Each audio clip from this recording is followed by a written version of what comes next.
I'm assuming by now you know who I am. I'm very aware of that I'm the last thing between you and the evening party, so I'll hurry it up. Again, if you have any questions, feel free to interrupt me during the talk as well. I'm perfectly fine with that. This talk is mostly going to be about details of JsInterop, details of what we envision J2CL is, as many details as possible.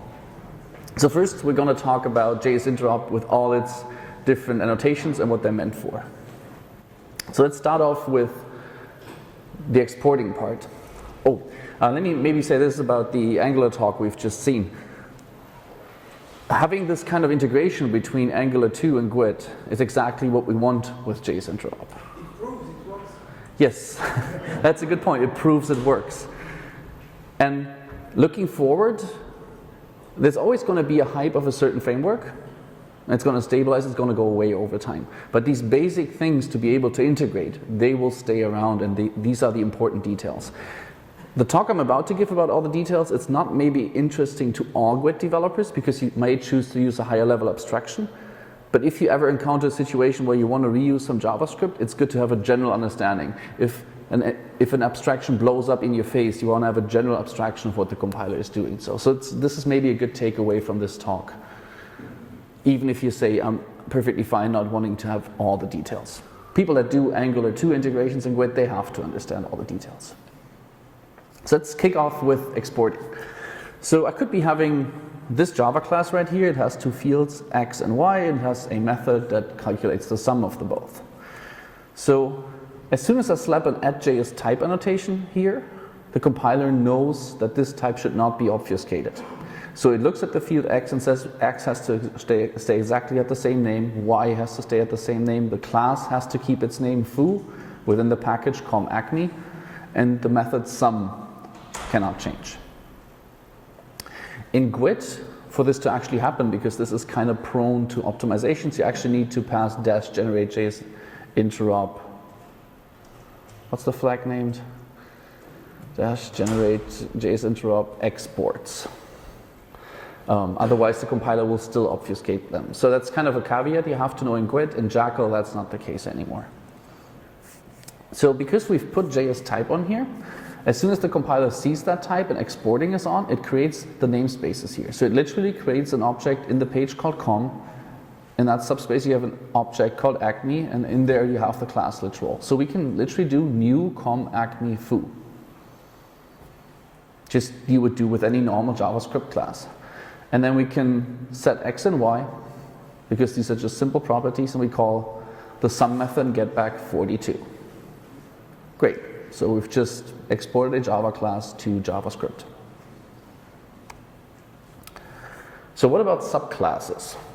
So the first question is, if I put the @JS type annotation on the class foo, and then a subclass foo, is it transitive?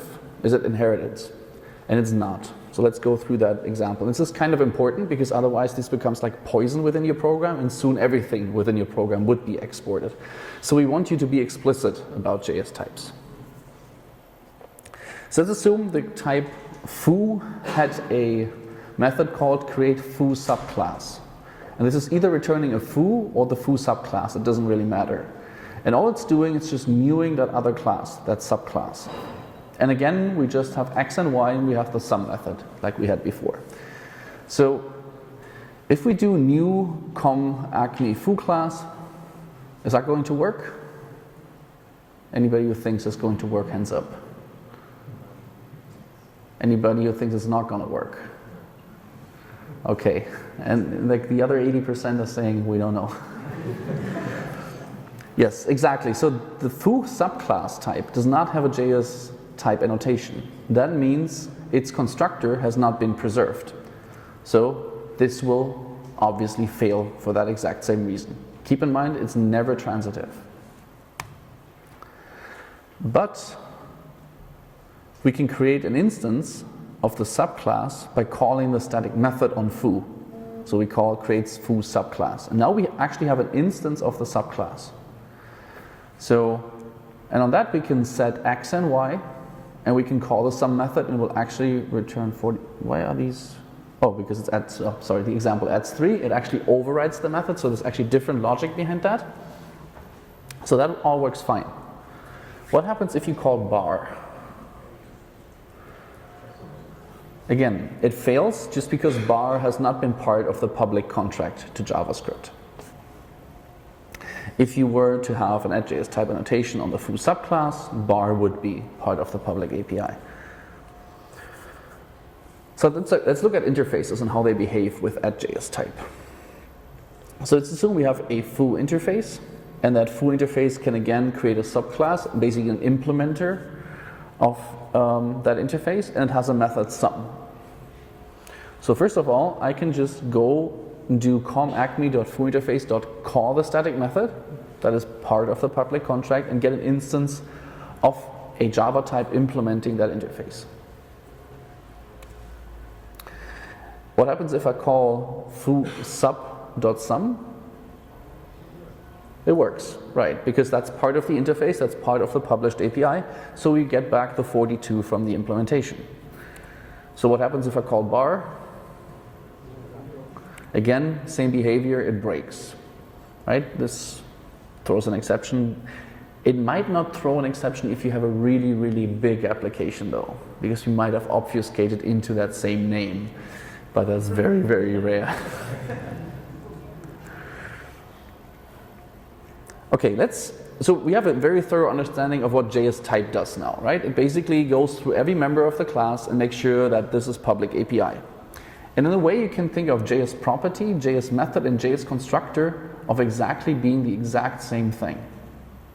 @JS type is basically a shortcut for adding JS property on every field, or JS method on every method, or JS constructor on every constructor. Well, there can only be one constructor for a JS type.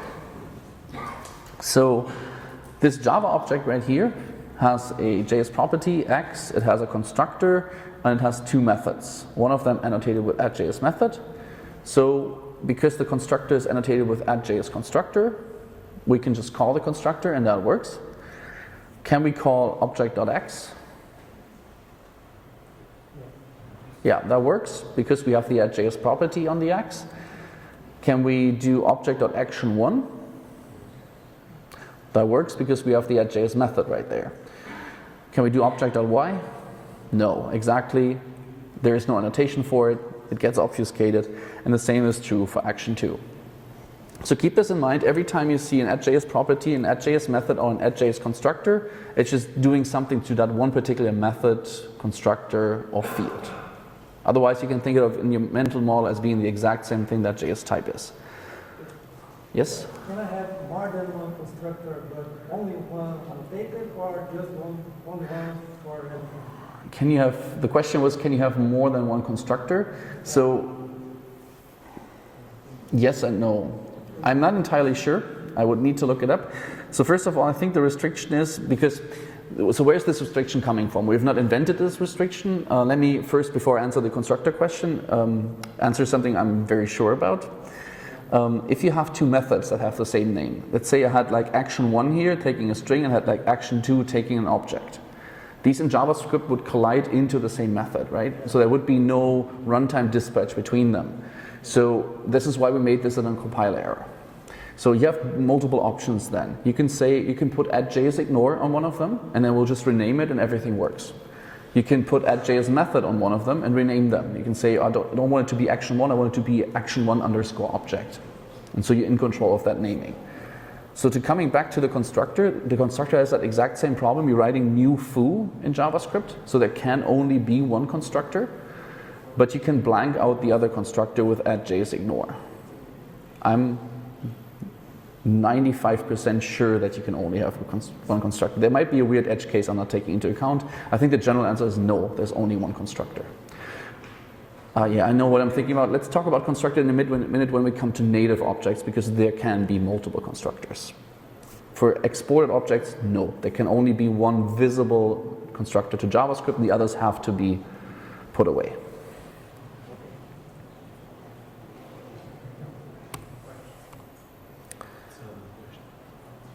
Oh, yes, please.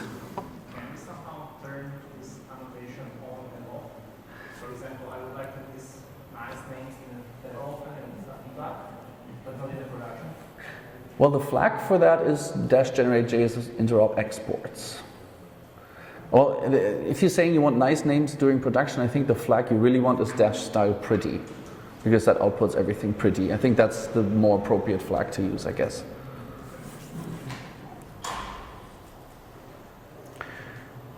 Okay, let's talk about renaming. I slightly hinted that because of your question already. So let's say I have a class in the package comAcme, but I don't want this to come out in a specific package because I want this to be in a specific other package that people from JavaScript want to use. So what I can do is I can specify a namespace on my @JSType. In this case, I'm just saying Acme. So now I can just in JavaScript do new acme.myJavaScript object instead of com.acme.something. So this is how I can influence the package name of a class. I can do the same thing. Oh, and you also noticed I'm calling this my JavaScript object right here. So the class name changed from my Java object to my JavaScript object because I'm using this name right here, right? The next thing I'm doing here, we're renaming the property X to answer to life. So we now can access this property here. There is no X property anymore. This is exactly the same as if I written answer to life here. This gives you a way of modeling an external API, and if you want to rename something internally, it makes sure it stays the same. And here's another good example. For instance, in Java, you could not name a method import. That would just be a keyword. You could not name a method class. That would also not work. But there might be JavaScript APIs that require you to do so, where people have chosen you need to have a property called import because it's legal in JavaScript. So if you run into that situation where you need a method or a property that's illegal, you would just call it differently in Java and you would rename it, like we've done here for the import impl. We named it to import, and we can call that. Obviously, object.x fails, object.import impl fails, they're just not there. Trying to call the object under its normal namespace doesn't also work. So we've seen how you can rename single methods, single fields, and classes. Sometimes you just want to do this for a whole API, so you would just want to rebase an entire package. So Java has this thing called a package info file that you can place in any package, and if you put a JsInterop annotation into that package, and then you can basically rename every class within that package.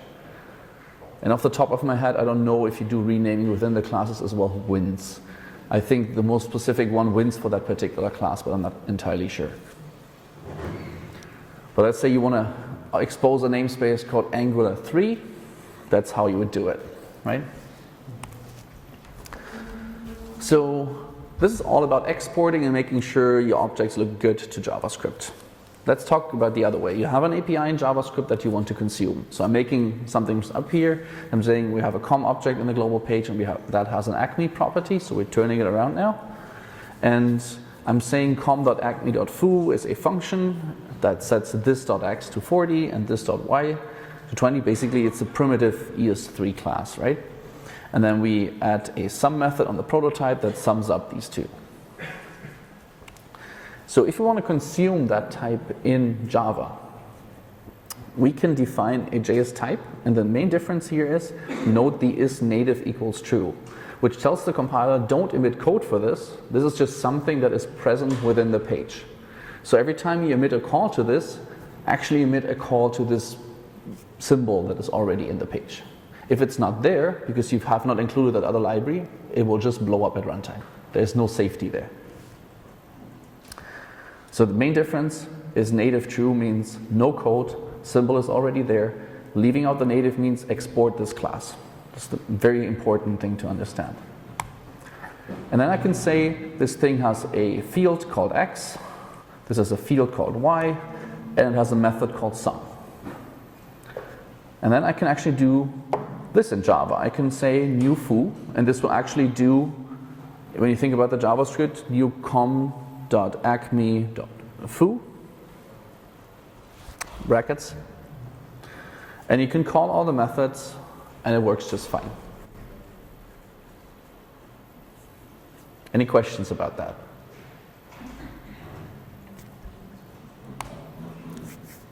So the same thing also works for interfaces. So if you look at this, we used a class as the abstraction here, and that means we needed to have native methods, so we would not need to specify an implementation. Oh, let me talk about one important detail here.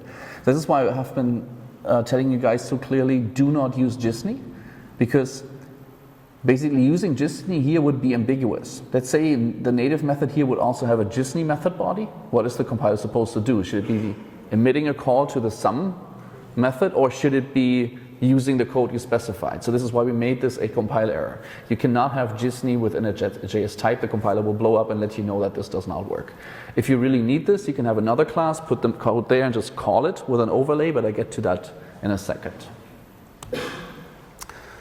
So let's assume our global namespace has changed. We have an object called foo, and there's a method getFoo in there that returns 42. And I could model this like this. So I can say there's an object that has a getFoo method that returns an int. That's basically the same situation exactly modeled. And obviously it's native, don't emit code for it, just call the code that's in the page. And then we can go ahead and create a class called bar, and we can export the action method that would take a foo and then call the getFoo method on it, right? So we're now mixing things. We're consuming things, but at the same time we're also exporting things. So now I can do this. Because I've exported the class bar, I can call the method action on it, right? And I pass in the foo type, which is just a structural type in JavaScript. I pass this to Java. The Java will just call the method getFoo, and thus this whole thing will return 42. So now we're already going back and forth. Do we need the JS type at the class bar? We could, so since the class only has one method, we could also just use @JSType.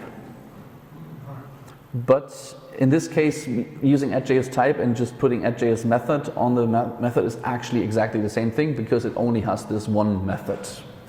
For the sake of the example, I chose to use @JS method just to make the point clear. You can just export one particular method. There's no need to always export the whole class. Yes, please. Before, if we would on the first on the interface, the annotation just on the method, not on the interface. No, it would not work. That's an important distinction, because that interface is supposed to be a native type, and we need to tell the compiler that this type is native. So let's go about extending native types. So Elemental will have the abstraction for all these built-in base types in the browser. A div element, HTML div element, HTML button element. You've seen me code with these today, right? And if you think about web components and how you build web components, you extend from some web component. This can be a Polymer component, this can be just a simple div, right? And then you add methods on top of that.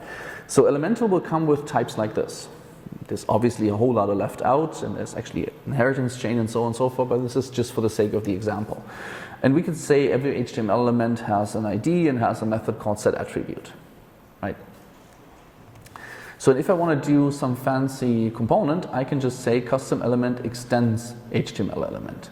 So I'm allowed to extend a native class from Java. Right? This at first looks very, very, very normal and simple, but if you think about it, this is really good.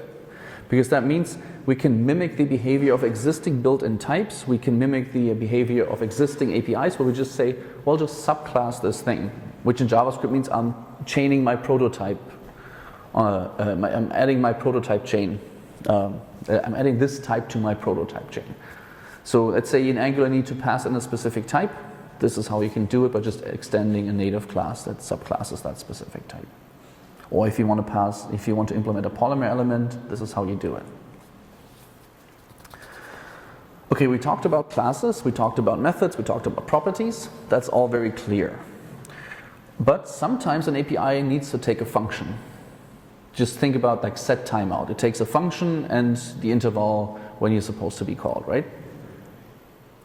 So we need a way of saying this type should be, when the compiler emits this should be a function, or the thing I'm receiving here is a function. So every time we invoke this, the compiler actually just invokes a function. So the way you do this is by using an interface, for instance, and you put add.js function on there.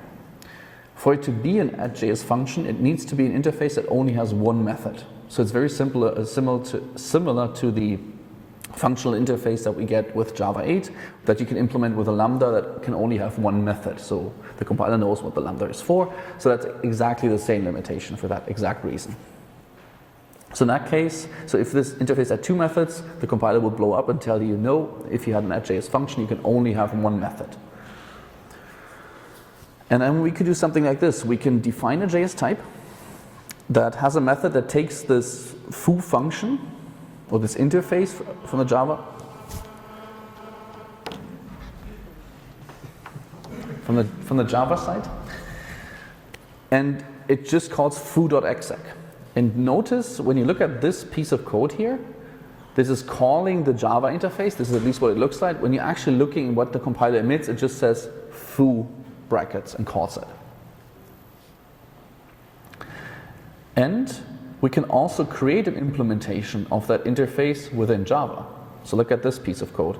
Here we're saying we're returning foo, that exact add.js function interface, and we're just writing out a Lambda that takes the value that's coming in and is adding 2 to it.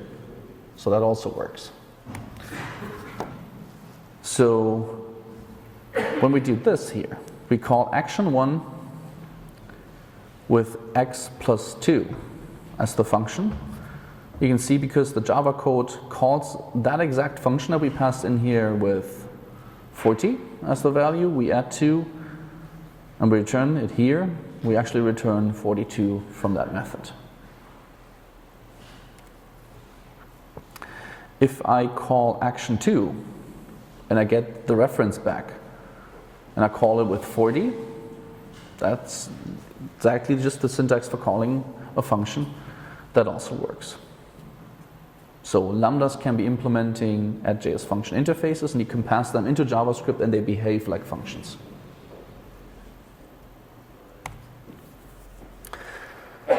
Another important thing to know is if you have a method and the method is called set something and you put an add.js property annotation on top of it without giving it a name, we will assume that the name is X.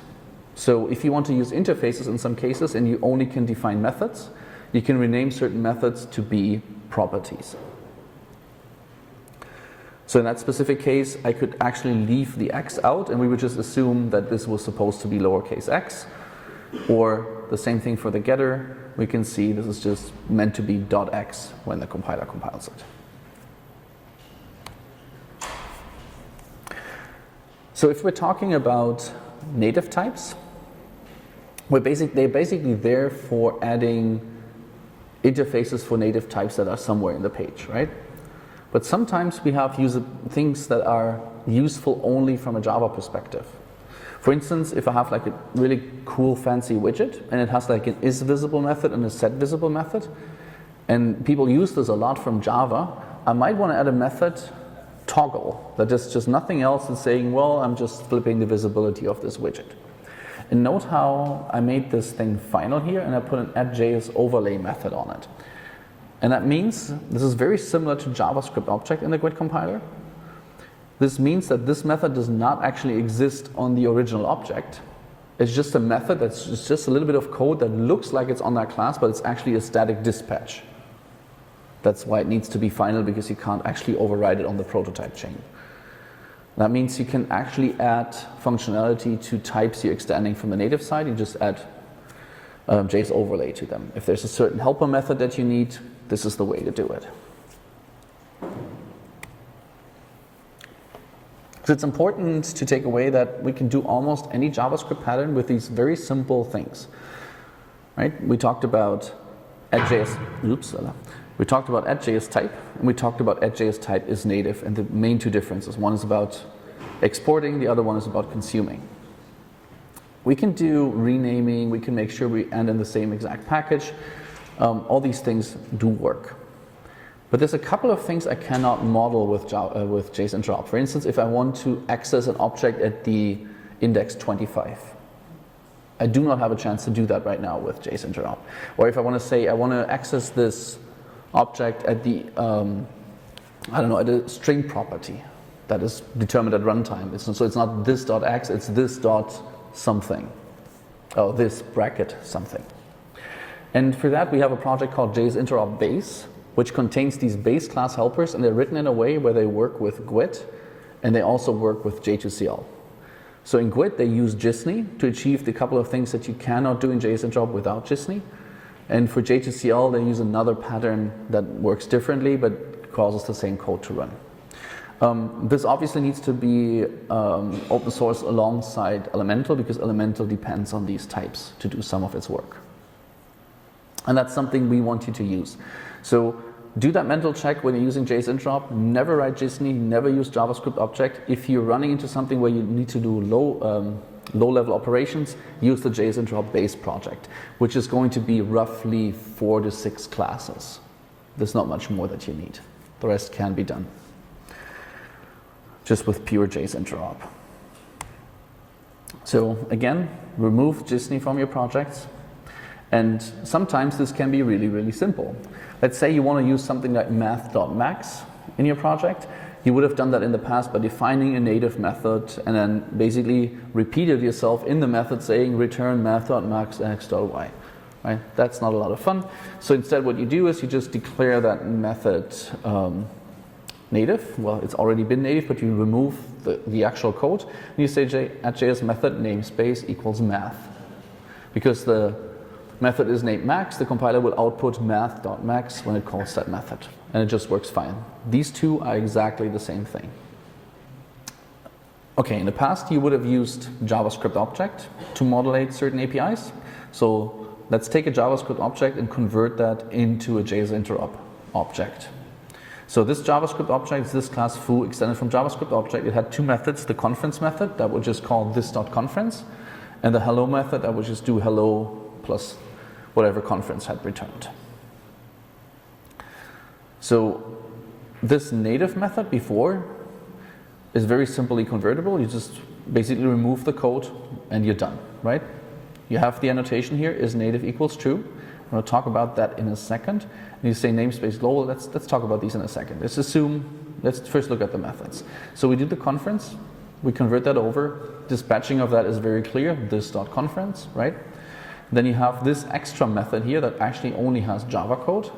You convert that into a JS overlay. Keep in mind this is something that does not actually exist on the object, it's just static dispatch. And you put your code right there. So what makes the class on the right actually equivalent to JavaScript object? Very simple. This name equals object gets specially treated by the compiler. So we actually know what name object means. It means this thing has no clear prototype.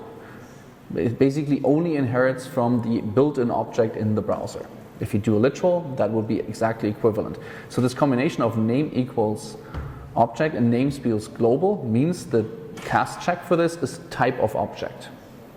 And that basically passes anything that is not a primitive. If you have a Boolean or if you have a double, that obviously breaks. But if your thing is an object, it works. The same is also true for array. And for array, the cast check, so if I do name equals array, right here, then the cast check would be array.isArray. These are the two objects that we treat specially. And these are the two objects you need to keep in mind when you're converting from JavaScript object to JsInterop. Okay, let's talk about Elemental. So I'm repeating myself slightly. We have this type system and we want to generate JsInterop native types for that. And the types can come from whatever they want to be. They can come from TypeScript, they can come from Clojure, they could also come from a third source if that becomes really popular. But the important bit is we just take them and we generate native JsInterop types for these types. So the idea is that you don't handwrite all these things. We want to be able to generate most of them.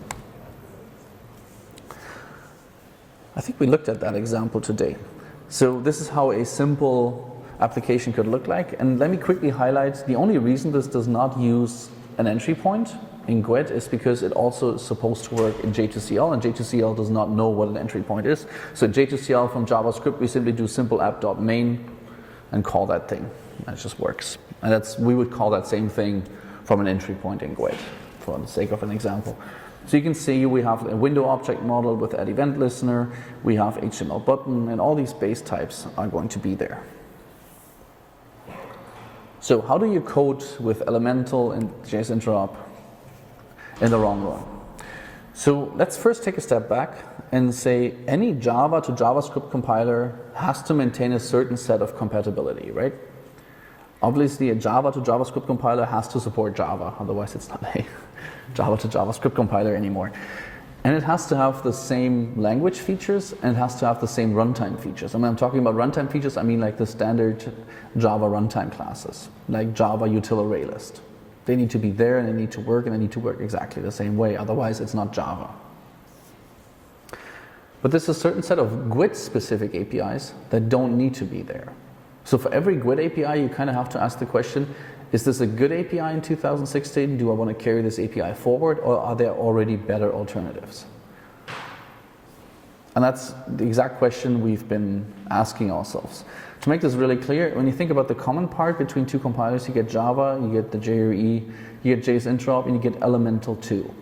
We think Elemental as the core API for browsers is the part that we do want to share and we do want to make work across both because it only relies on JsInterop and a little bit on the JsInterop base package, these couple of extra classes. But then there's other things like generators, permutations, JSON, and the old GWT APIs that only work with the GWT compiler because they contain GWT specific things like JavaScript object or JSON.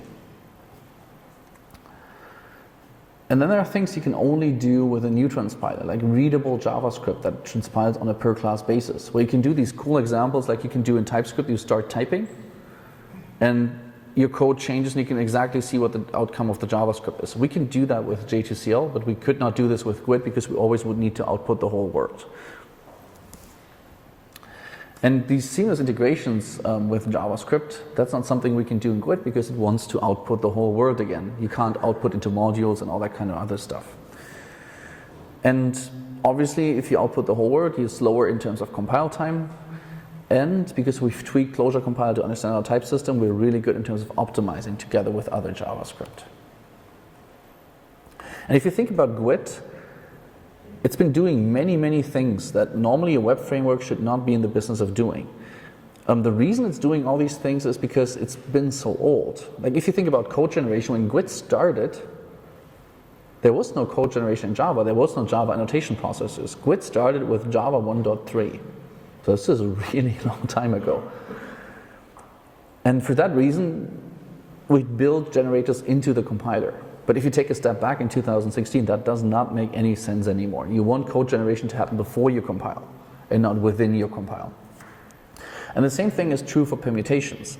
They're really good if all the browsers are really different and then you have to like optimize differently. And that was the case in 2005. When they started Gmail, they had to write it basically 2 times. They had to write it for the equivalent of Firefox today, and they had to write it for Internet Explorer because both of the DOM APIs were so different that it would not work with the same code base. And that's the mindset that GWT started. Oh, browsers are so different that I can't actually make the same code work. So I built this nice abstraction layers with permutations for you. That's not the case anymore. Like nobody thinks about that problem anymore, right? GWT also is a build system because if you think about super dev mode, it has to do all these advanced trackings of what actually has changed and what the path is for recompilation. That's not something a compiler should be doing. That's something that is a typical build system job. We also obviously have a huge library space with DOM APIs, widgets, UI binder, GSS, and all these other things that you are well aware of. So let's be clear, we had a really good run with GWT. We have many important applications at Google that are driven by GWT, and we have a vast amount of users outside, and we have huge amounts of applications outside of Google. But it's actually been over 11 years by now. These are old slides. So it's time to rethink some of the decisions we made initially so we can do another 10 years based on new decisions. GWT has been really popular for its performance. So it means people knew that you compiled something with GWT, it would actually run really fast. But it's been hated for its slow builds. You remember the times when the prod compiles would take you like 2-3 minutes and the def mode was not really working well, and we did not have super def mode yet? That was a really bad time to be a GWT developer.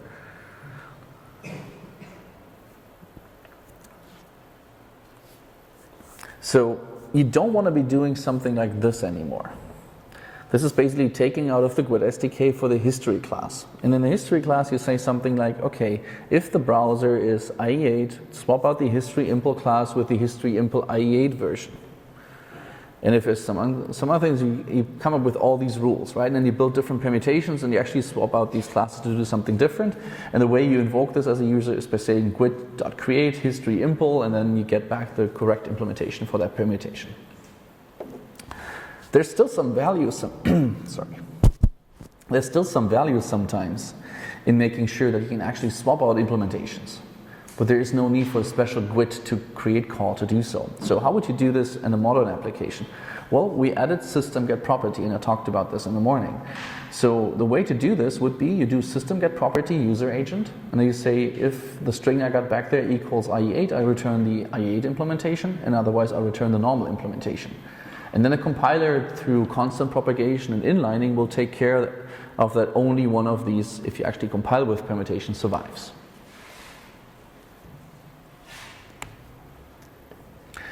So going forward, if you think about a model where J2CL exists, you would just invoke the compiler multiple times to do these optimizations. So if you cared about certain languages, you would just maybe group them together, or you would go ahead and invoke the compiler 200 times if you feel that's what you need. But you would be in charge of these, and you would get these permutation explosions that you get at Google. Like we localize for, I don't know, 25 languages for at least most products, or 30 languages for most products, and you have these different browsers, and you have a couple of settings for tablet, phone, and things, and this starts to get into the thousands of permutations really quickly. You can still like deal with that by just running it in the cloud in parallel, but it's still a massive amount of CPU time that just gets to waste.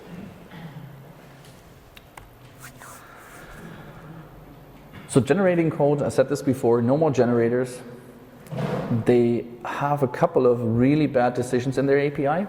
For instance, if you think about GWT-RPC, and I've written a blog post to illustrate the problems, in GWT-RPC we're basically saying, oh, I'm looking at this type that is annotated on your method, give me all the subtypes of this type. And this inherent is a global query. You can only answer this if you're seeing all the types in the program. But if you're seeing all the types in your program, if you think about a library tree, you can only do compilation from the root. And if you have to do compilation from the root, it means you have to recompile everything all the time, and this will never be a fast compile. We pulled this off with SuperDefn by doing some really clever tricks to make that happen. Basically, we're saying, well, we do a full compile of the world initially, and then we track what has changed in the world and only update these types in the AST. But that's overly complicated to do so. Like SuperDefn in itself is a huge project just to maintain that. So if you design correctly from the start, you don't have to maintain all that extra plumbing. Exactly, so if you ask any of these questions in a generator, we basically fall back to, we need this huge data structure, so we're going to have to parse all types now, which is terribly slow. And keep in mind, everybody else in the Java ecosystem is perfectly fine with using Java annotation process. It's just we as this community have gotten used to the power of generators, so there's a couple of frameworks that need this kind of global information, but I'll gladly say that the frameworks that need these are probably not the ones to use, because they're doing a basically wrong decision. They can work around the fact that they don't get global knowledge differently. They can propagate knowledge up the generator tree if they wanted to, or they can do it in different ways, and that's perfectly fine.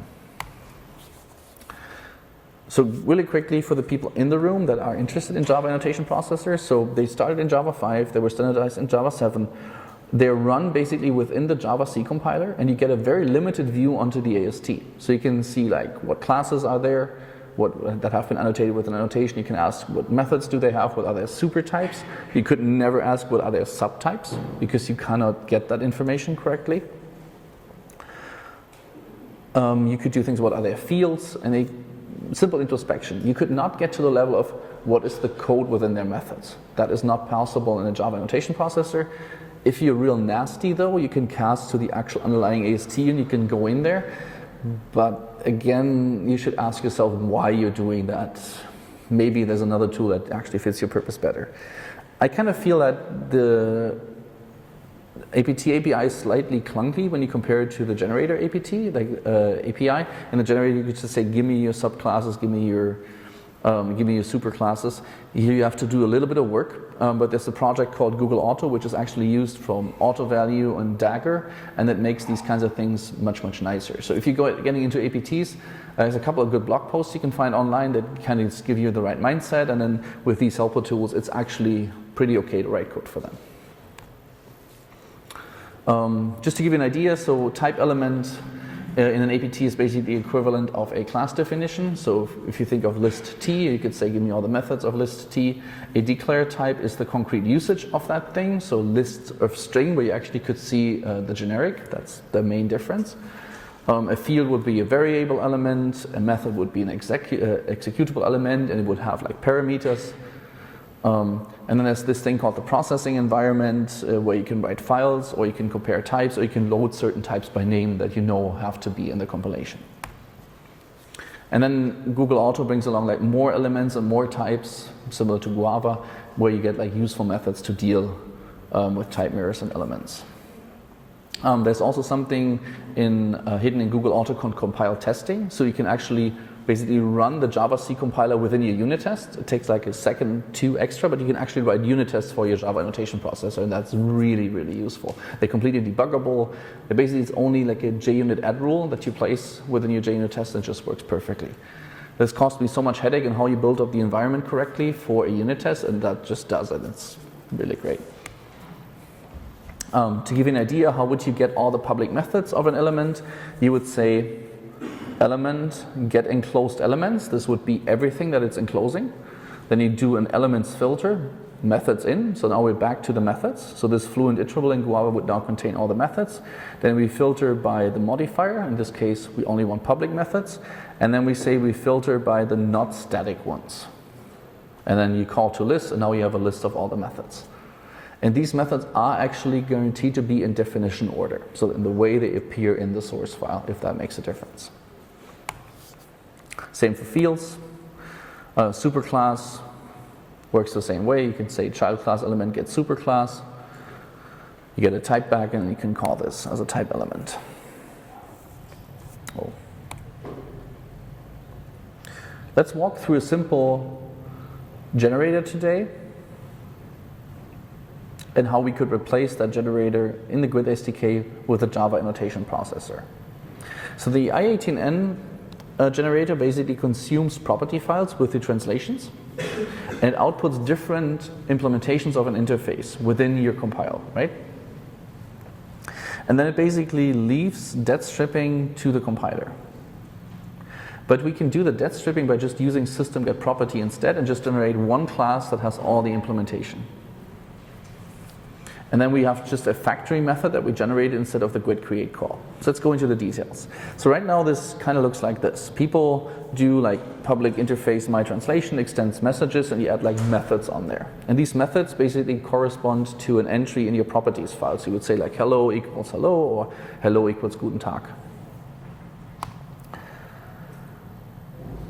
So currently, this basically works driven by the compiler. It says, well, I have the default permutation, which is English.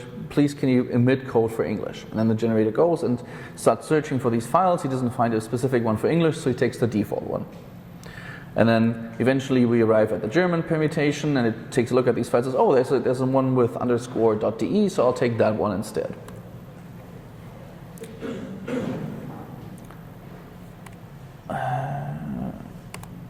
Okay, let's go here. So this is how you could potentially do it within the Java annotation process. I'm not saying this is the best way to do it. I'm just saying this is one way, and then one would need to do what the best way is. So you could add an annotation here instead of doing the extends from some interface, right? That's the main difference between triggering a GWT generator and triggering a Java annotation processor. The extends does not help you. So let's just remove the extends. Or you could keep it, and it works with both, whatever you prefer. So we're doing the exact same thing, and the only thing we would say, we would just refer to like a translation file here that contains what other translations are available, right? And then we would read that translation file with all the translations in there, and we would just create all these different implementations. And you can see we're just creating like inner classes here. This is like the default translation that implements the interface and that returns hello, while the German implementation would return guten Tag. And then we have like a static factory method, where we'd say if the locale is German, then return the German implementation. If the locale would be French, just return the French location. You get this huge if then else block. But keep in mind, these statements here are statically understandable by the compiler, so they will evaluate to true or false. And this means that all the different classes within this whole thing get stripped, the method gets inlined, and it actually turns into, for the German locale, into return new mytranslations_de. And even further, like it completely inlines the interface. So this is exactly the same thing we've done with generators. We've been using something modern now with Java annotation processors. So the usage that users actually do would change from the GWT create call that is magically returns the instance to a simple mytranslations_factory.create, right? That seems very reasonable to me. This underscore pattern is the exact pattern that, for instance, Google AutoValue uses for its generated builders, and I would just follow that same pattern. It seems to be like a standard thing to just do underscore something created for classes that come out of a Java annotation processor. Yeah, we don't need to go over that.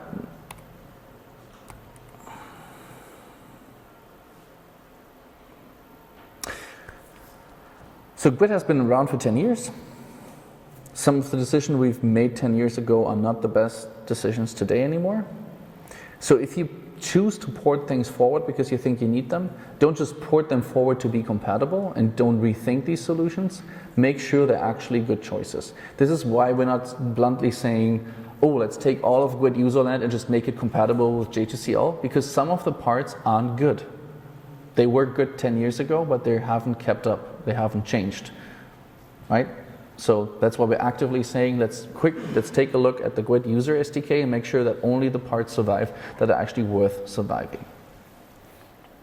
And that's, by the way, not something that's going to be decided by Google. That's something that the steering committee has to decide. So I'm being purposefully vague here because there's no decision been made on these things so far. And that's specifically why we strictly say J2CL is not GWT 3.0. GWT 3.0 is the SDK. J2CL could be the compiler that triggers and runs that SDK, but that's something that the steering committee has to decide.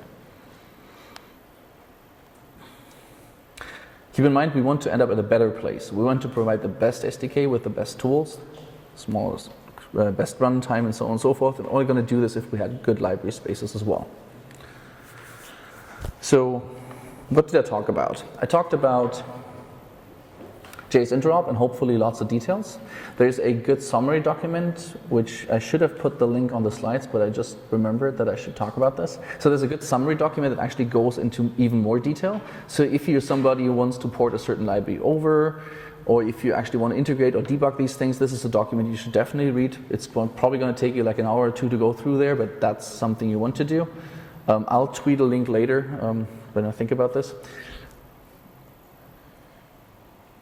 When you put this together with the JsInterop generator and all these other solutions that are already emerging, like Polymer integrations with seeing Angular integrations, I think we've built up something that is going to be very, very useful, and going forward will well integrate with the JavaScript ecosystem. And I'm very, very excited about this, and I'm hoping you guys will also be excited about this. Thank you very much.